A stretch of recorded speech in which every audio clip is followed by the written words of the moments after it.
আরে হ্যাঁ, আমিও তো তাই বলি। তোমার হাসিটা এত সুন্দর, আর তোমার ঠোঁটে তো পিঙ্ক কালার লিপস্টিক অনেক মানাবে। আমি ভাবছি যত তাড়াতাড়ি এই মাসের বেতনটা হাতে পাবো, তত তাড়াতাড়ি তোমাকে একটা পিঙ্ক লিপস্টিক কিনে দিব। ঠিক আছে? লিপস্টিক? আল্লাহ, তাই ম্যাডাম? আচ্ছা, কিনে দিয়ে। আচ্ছা আচ্ছা, ঠিক আছে।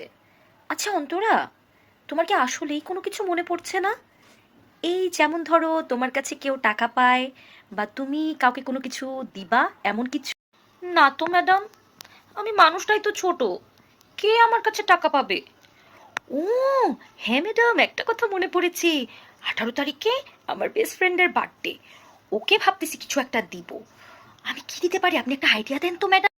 চুপ করে বেয়াদব মেয়ে, এত ভটকাইতেছো কেন তুমি? হ্যাঁ, একেবারে একটা কোণে মারা তোমার থোথা মুখটা ভুতা করে দিব। বলো তুমি, যত সব উল্টা পাল্টা কথাবার্তা। আমি আবার কি করলাম? আচ্ছা, করতেছি।